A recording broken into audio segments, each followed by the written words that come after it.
Welcome to the League of Women Voters of Snohomish County Forum for candidates for LD 39 Senator. I am Nadine Shanti, a member of the League. This forum is being live streamed to our League YouTube channel. To those in the virtual space, thank you for joining us. Let me provide some background on the position of Washington State Senator. Members of the legislature enact or reject legislation affecting public policy in the state, provide for the levy and collection of taxes and other revenue to support state government and assist local government, and appropriate funds for these purposes. The Senate is made up of 49 members, one from each legislative district in the state. One half the membership of the Senate is up for election each even-numbered year. This is a partisan office, and candidates may declare a party affiliation. Candidates for LD 39 Senator are Tim McDonald, John Snow, and Keith Wagner. Mr. McDonald is attempting to join us. We hope he makes it. It is the policy of the League to be nonpartisan. Therefore, we neither endorse nor oppose candidates or parties. The rules for participation in this forum were sent ahead of time to all candidates, and they have agreed to follow them. I will pose the questions and will clearly state the amount of time allowed for each answer. We are using a countdown timer visible to all candidates, and time limits on answers will be strictly enforced. The order for the first question will be John Snow, then Keith Wagner. I will then alternate candidates in the starting position to ensure a fair sequence. So let's begin. Candidates will have 90 seconds to respond to this question. Candidate Snow, what are the top 2 or 3 issues you feel need to be addressed by this office? Please explain why you are focusing on these issues. Thank you for having me. The 3 issues that I feel are the most important that I would focus on are fully funding education, lowering the tax burden, and addressing the cost of living. With fully funding education, ensuring our public schools are adequately funded is crucial for the success of our students and the future of our state. By investing in education, we can provide quality learning environments, attract and retain skilled teachers, and offer diverse programs that prepare students for the workforce and higher education. Fully funded schools also help those to achieve the gap and to close the gap and provide equal opportunities for all children. Lowering the tax burden, reducing the tax burden in working families and small businesses is essential for fostering economic growth and stability. High taxes can stifle economic activity and place undue strain on household budgets. By implementing tax reforms and reducing unnecessary financial pressures, we can make it easier for families to thrive and for businesses to expand, ultimately befitting the entire community. And addressing the cost of living, the rising cost of living, particularly housing, is a significant issue affecting many residents.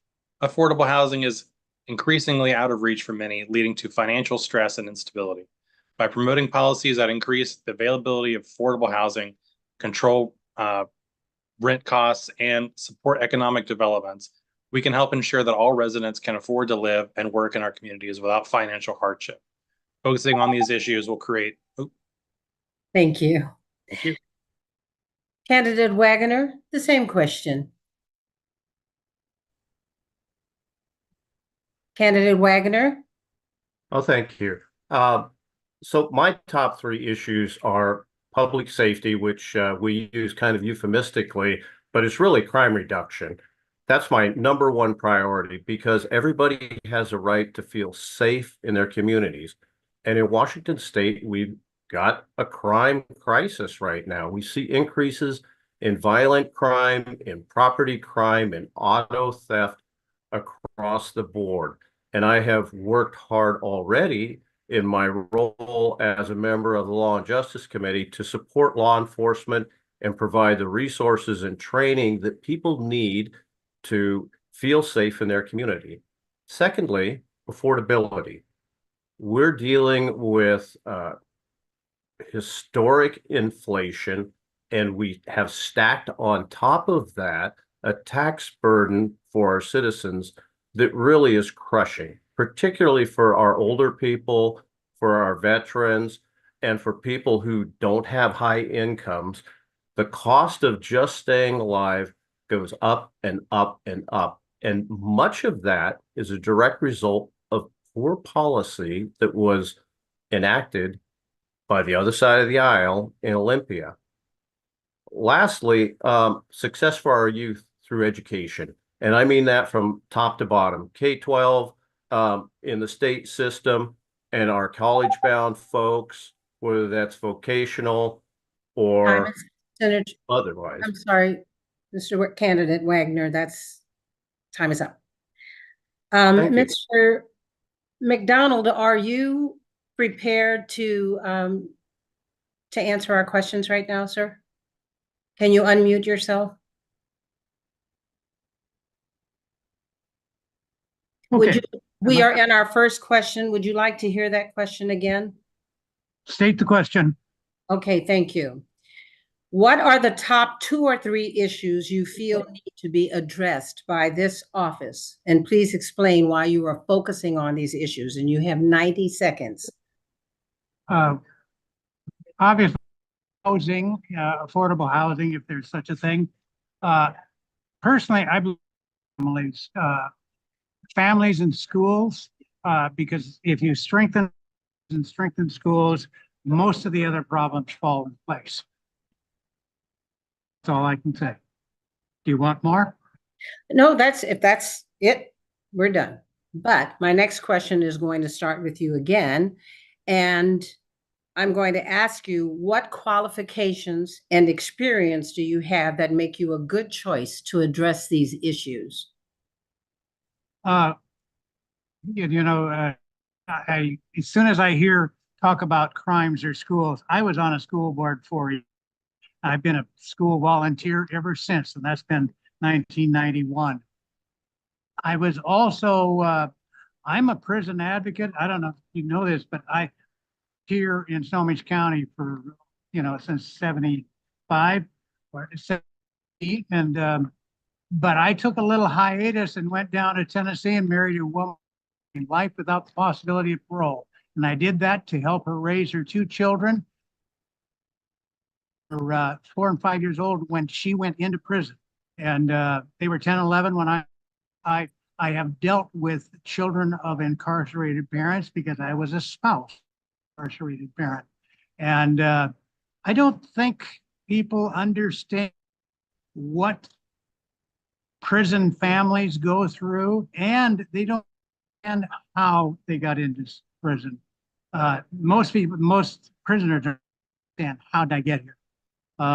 There is a need for senior citizen activities that understand families, and I think I understand. Thank you. Candidate Wagner, same questions, your qualifications that make you a good choice to address your issues. Well, first of all, I've been in the job for 7 years now, and I think I've done a good job and been successful at it. But prior to that, I served the public as a city councilman for 5 years and a city mayor. So I've worked in branch of government with executive authority. I've worked in the legislature, and I've worked hard to get on all the committees that are most important to our district. So the 39th is a very rural and small town district. I sit on the Ways and Means Committee, probably the most important committee, that hears every single bill with fiscal impact to our state. I sit on the Law and Justice Committee, which I described previously, where I've had a front row seat and pushed back on some of the worst policy decisions I've ever seen. Nobody else running for this seat has that corporate knowledge. And I'm on the Agricultural and Natural Resources Committee. It took me 5 years to get there. So I worked hard to get there so I could help protect our dairies, our farms, and our ranches who are struggling. So those types of, that doesn't come instantly when you hit Olympia. It takes a long time to grow into those. I also feel like my military service and travel around the world, I didn't just travel to places that weren't home. I lived there. So I lived in Sicily and Okinawa and Guam and Korea and Tokyo, which gave me a worldwide perspective of what works and what does not. Thank you. Candidate Snow, same question. With 13 years of service in the Navy as a supply officer, I have extensive experience in managing and proposing budgets, ensuring resources are allocated effectively and efficiently. This experience has also honed my skills in financial management and strategic planning. These are crucial for addressing funding and economic issues. Additionally, as a father, I understand firsthand the importance of a robust education system and the financial pressures families face. This personal perspective drives my commitment to fully funding our schools, reducing the tax burden on working families, and making life for a more affordable for all residents.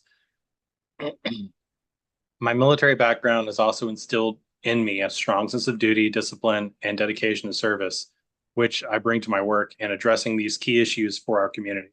By leveraging my professional and personal experiences, I'm equipped to implementing practical solutions that promote equity, prosperity, and sustainability for all. Thank you. Timer, please note that candidates will have 60 seconds for these next questions, and would you please adjust the clock? Candidate Wagner, we'll start with you. If elected, what will be your funding priorities? You have 60 seconds. So to me, the most important funding priority is in the behavioral health sphere. Are you hearing me? Yes. Are you hearing me? Yes, I Oh, am. okay. Sorry, I didn't. So the most important funding priority for me is in behavioral health. And as a former ranking member on the behavioral health subcommittee, I was personally involved in the planning and the execution of a bipartisan funding approach that has re-envisioned how the state does behavioral health. But I want to make sure we don't go backwards. We did great work, late nights, planning out how we were going to put treatment facilities in communities. We have to continue that work to make sure that we have trained people who can man those facilities and do the work that we need, because this is a big part of our homelessness issue. It's a big part of our crime issue. It's just critical to get this right. So number one in funding priorities, behavioral health. Thank you. Candidate Snow, same question. If elected, my top funding priorities will be fully funding our education and decreasing property taxes. Ensuring our public schools receive adequate funding is essential for providing quality education, supporting teachers, and preparing our students for the future. By investing in education, we can close achievement gaps and offer equal opportunities to all children. Additionally, I will prioritize reducing property taxes to ease the financial burdens on homeowners, making it more affordable for families to live and thrive in our communities. These funding priorities will create stronger and more equitable foundation for our state's future. Thank you. Candidate McDonald. Same question. You're muted. Candidate McDonald, you're muted. Thank I'm you. sorry. It went mute accidentally or. When I sit with homeless people, I hear the same issues I've heard in prison families. That basically is, okay, behavioral health is a great idea. What it really means is families can't take care of therefore government has to do it. I don't think it works. Government doesn't give. Government only gives money and programs and people. Families need love. You can tell me can financially be done. I'd like to hear it.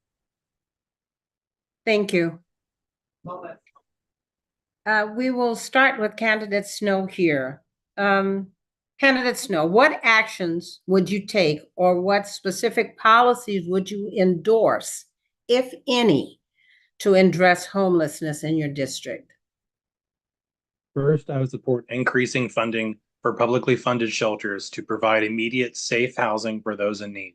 Shelters are essential for giving people a temporary place to stay while they help transition back to stable housing.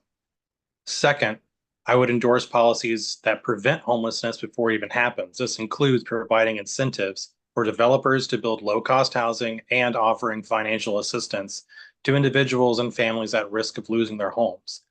By focusing on both immediate relief and long-term prevention, we can more effectively tackle homelessness in our community before it even starts. Thank you. Candidate McDonald, same question. I suggest to anyone in the legislature, they do the same as I have, which is sit down on the sidewalk with homeless people and talk to them as humans. And you will find out the issues. You can't do thing in anyone's life. You cannot make them overcome substance abuse, but you can offer the chance to. But what you learn, sit down next to them as I have done and listen to them. Thank you. Candidate Wagner, your response? Yeah, so not all homelessness is the same, and largely, but not exclusively, and I want to be thoughtful here as I am in Olympia, we have a drug and mental health crisis. And a large segment of the unhoused have one or both of those so-called co-occurring situations. I have worked to provide a new way of looking at law enforcement. I was the author of the co-responder curriculum that the bill that required the University of Washington to come out with standards for people who ride with our law enforcement. I was the bill sponsor of Safe Fire Stations, which is a way for people who are in crisis to go and get help without interacting with law enforcement because of the stigma. So the Safe Fire Stations is another way where people can go and get help. But homelessness is largely in Washington State a reflection of how we handle behavioral health. Thank you.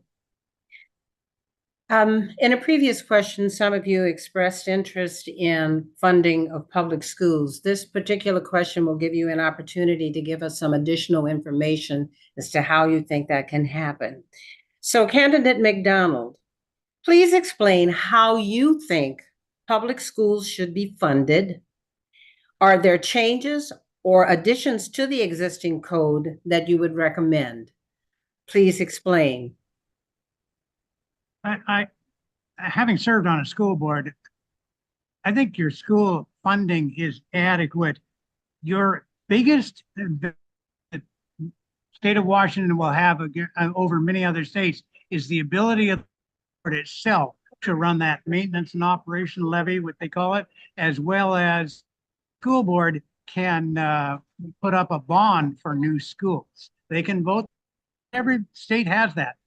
The most important thing to school funding is getting people on the school board, and Marysville, Washington is right there, and you can look at them, and I'm going to try to help them out because good school board members. The school board members have the power they need. Thank you. Candidate Wagner, same question. Yeah, I came into office just as the court ordered so-called McCleary fix was voted out of the legislature. And I think we got it about 90% right.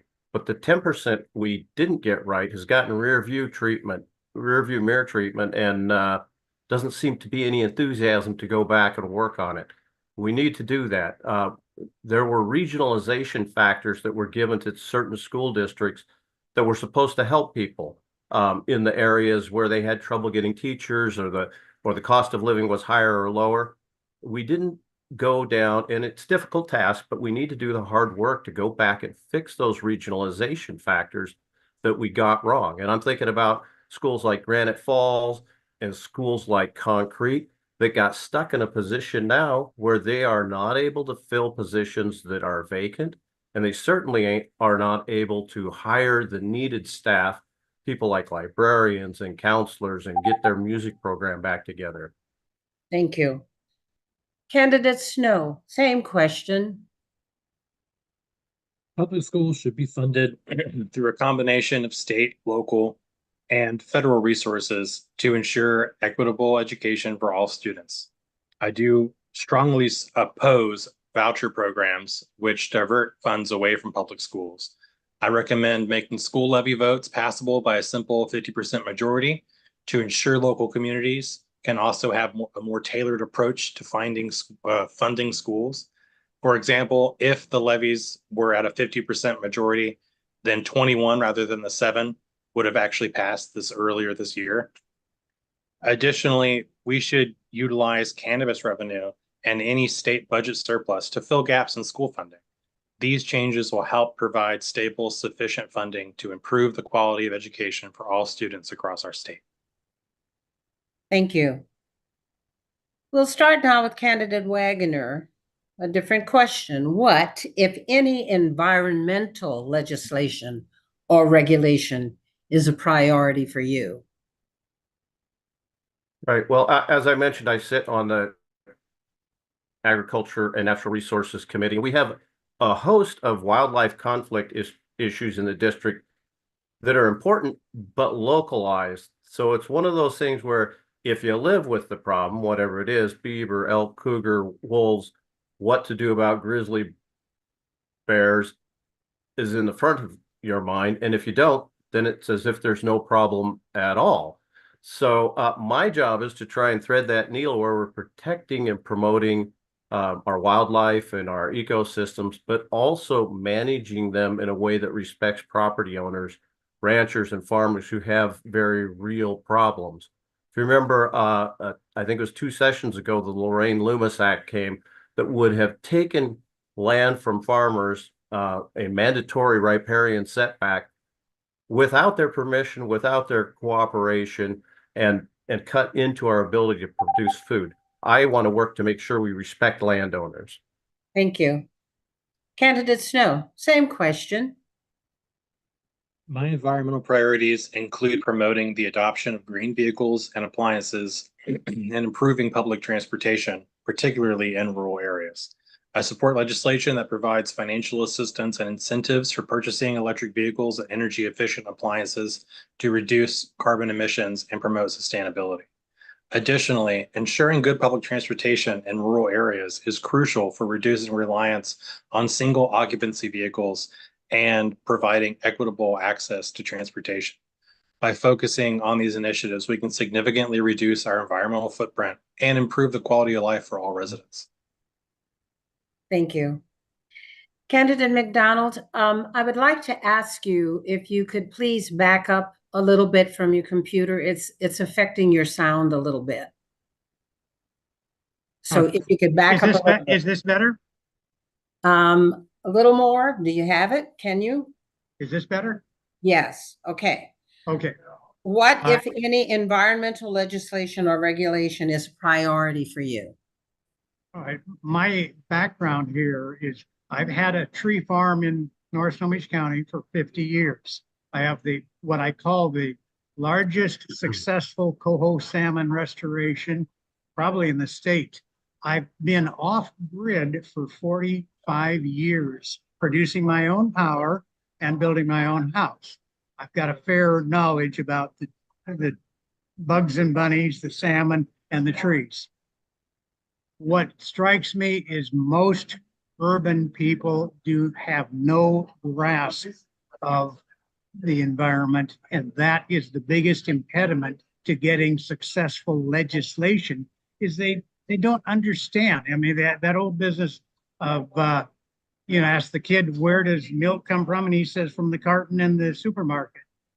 They don't know what a dairy is. We need an educated population can make good decisions. We are a democracy. We need better educated people. Thank you. Okay, candidate Snow. How satisfied were you with the most recent Washington state redistricting process? Are there any changes to the process that you would recommend? And please explain. I believe there could be significant improvements to the most recent Washington state redistricting process. We need to ensure districts are drawn to foster close and competitive elections. So preventing gerrymandering and making every vote counts should be the main priority. Enhancing transparency and increasing public input during the redistricting process are also crucial steps. These changes will help build trust and ensure districts truly reflect the diversity and needs of our community. By making these actions, we can create a fairer and more representative redistricting system. Thank you. Candidate McDonald, same question. You're muted. Thank you. I was on a school board when we redistricted the school district, representation boundaries. And we had a consultant come from Bellevue and give us a very strange redistricting design. He didn't know the area. Our school bus driver, one school bus driver stepped in and redrew our lines better than the Bellevue expert. So we adopted the school board, the school bus drivers proposal, and it cost us nothing. The moral of the story is, let's redistrict a little more locally. Thank you. Candidate Wagoner, your response? Well, I thought that the redistricting commission did an admirable job, and they were put in place by the people of Washington State, that process. It's a very difficult job. I wasn't thrilled with everything that I lost in my district, but it's a tough job, and I thought they did a great job. But what happened afterwards is a travesty, particularly with the 15th legislative district, where activists from the west side challenged a majority minority district that was 70% Hispanic, who elected the first East Side Latino, Senator Nikki Torres, a great senator, and then they challenged that in court, and she's now been redistricted out of her district by a judge as far as she could possibly be, and the Hispanic vote has been diluted as a way to help them get better representation. It's a travesty that that happened, and I'm ashamed that as a legislature, we didn't stick up for the original redistricting. Thank you. Candidate McDonald, we'll start with you. And would you all please remember to mute yourself when you're not answering? We're getting a little bit of a disturbance. Thank you. Candidate McDonald, what will you do, if anything, to support a vibrant economy in your district?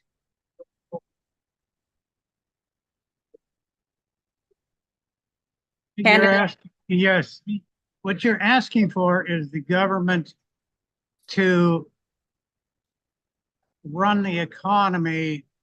Okay, I'm a conservative, and partly getting out of the way is often the best thing government can do.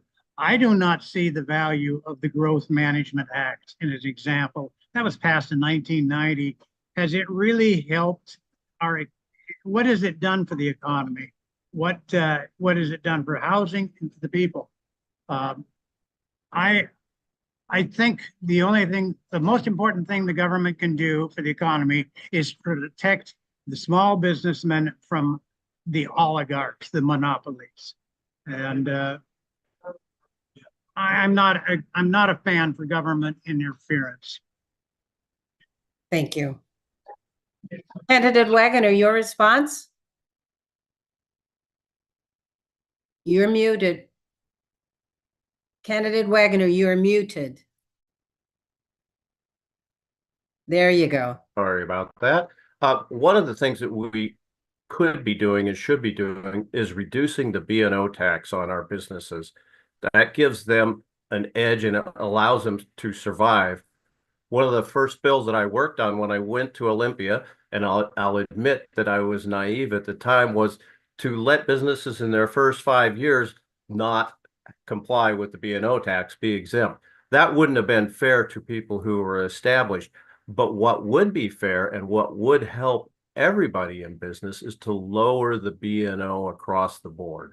I think that's really important. But I do agree with Tim that it's not a core function of government to stimulate the economy. Our function is to build the framework, good infrastructure, good transportation, and safe communities. When you have those things, let the free market system work, and you will have a good economy. Thank you. Candidate Snow, same question. So small businesses are crucial to a vibrant economy, and I will focus on boosting small businesses and fostering a strong relationship with local governments. Small businesses are the backbone of our economy, and I will advocate for policies that provide them with the resources and support they need to thrive. This includes facilitating local government contracts with small businesses to ensure that they have opportunities to grow and succeed. Additionally, I will support unions and union-friendly businesses as they play a crucial role in securing fair wages and working conditions, which in turn supports economic stability and growth. By championing these initiatives, we can create a dynamic and prosperous economy in our district. Thank you. Timer, I seem to have lost my clock. I'm hoping everyone else can see it. There we go. Thank you. Okay, last question. And we're going to start with candidate Wagner. Please tell us something about your life experience that might surprise or intrigue voters. Well, I had an opportunity today. Somebody called me a career politician, and I got thinking about that. Hopefully it was with love, but I don't think so. All the things I've done in my life, politician is like at the end. I'm only running for my second full term. I've been a goat milker. I picked strawberries, raspberries. I worked on the cucumber picking machine. I worked in the fields on the potato picking machine, and I've driven pea viners and pea trucks, and been a dishwasher when I was at Washington State University. So that and my military career, I was a Marine officer. I was a Navy pilot for 23 years. I worked in a diplomatic capacity at the embassy in Tokyo. And so I was thinking about that while I absorbed that hit of you're a career politician. I think people should know that I grew up right here in the district on a goat farm in a little cabin without electricity or running water. Thank you. Candidate Snow, same question. So one thing that might surprise voters would be the tragic death of one of my twin sons. While I was forward deployed in the Persian Gulf, COVID travel restrictions caused difficulties for me seeing him. The command team believed that it was better for me not to go and see him, telling me that he would probably not survive the surgery anyway, and that it would be better for me since I hadn't seen him before. This heartbreaking experience, especially the not being able to meet my son, deeply affected me and solidified my commitment to helping others.